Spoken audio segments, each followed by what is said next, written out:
उद्या आहे आषाढी एकादशी. सर्वात प्रथम तर तुम्हाला आषाढी एकादशीच्या खूप साऱ्या शुभेच्छा. तर उपवासानिमित्त मी तुमच्यासाठी घेऊन आलेली आहे एक भन्नाट अशी रेसिपी. ती म्हणजेच उपवासाचे मेदूवडे. हो हो, अगदी खरं ऐकलात बरं का. हे उपवासाचेच मेदूवडे आहेत.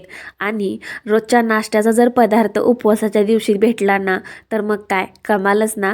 तर मग तुम्हाला सुद्धा आवडेल ना हा मेदूवडा खायला. चला मग बघूया रेसिपी. सर्वात अगोदर मिक्सरच्या भांड्यामध्ये 1 वाटी भगर, अर्ध्याच्या पण अर्धी वाटी साबुदाणा घेतलेला आहे. म्हणजे चमच्याच्या साह्यानं अगदी 4-5 चमचे होईल इतका साबुदाणा मिक्सरला लावूया आणि पीठ करून घेऊया. आता पीठ बघू शकता किती सुरेख असं झालेलं आहे, एकदम रवाळ स्ट्रक्चरमध्ये. आता कढई घेऊया. कढईमध्ये 2 वाटी पाणी टाकूया, चवीनुसार मीठ आणि लाल मिरची कुटून टाकलेली आहे. हवं असेल तर हिरव्या मिरचीचा सुद्धा वापर करू शकता. यानंतर मिक्सरला लावून घेतलेलं पीठ यामध्ये टाकायचं आहे. सतत असं मिक्स करत राहायचं आहे. आता गॅसची फ्लेम कमी करूया आणि झाकण ठेवून अगदी 3 ते 4 मिनिटे पीठ शिजवून घेऊया. पीठ शिजवून गार करून घ्यायचं आहे.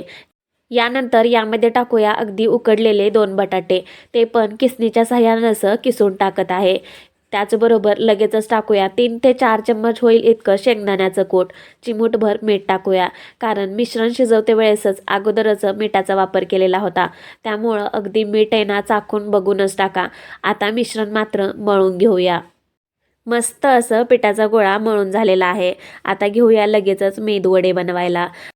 तर अगदी लिंबा एवढा होईल इतका गोळा घेऊया. हलक्या हाताने थोडासा असा चपटा करूया आणि मेदूवड्याचा आकार देऊया. तर एक एक करून सर्व जे मेदूवडे आहेत ना, ते मी असेच बनवून घेतलेले आहेत.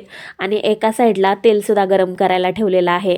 तेल खूप काहीसं गरम करू नका, अगदी मध्यम गरम आहे. तर एक एक करून सर्व जे मेदूवडे आहेत ना, ते यामध्ये मी सोडून देते आणि गॅसची फ्लेम एकदम कमी करूया आणि सोनेरी रंग येईपर्यंत हे मेदूवडे तळून घेऊया. रव्याचे मेदूवडे कसे लागतात ना, सेम त्याच पद्धतीने ह्याची टेस्ट आहे बरं का. तर मग तुम्ही सुद्धा उपवासाच्या दिवशी मेदूवडे बनवून एन्जॉय करू शकता. आणि तयार आहेत आपले अगदी कुरकुरीत असे मेदूवडे. दही किंवा काकडीची चटणी बनवून खूप एन्जॉय करू शकता. आवडल्यास एक लाईक नक्की करा. भेटूया पुढच्या रेसिपीसोबत.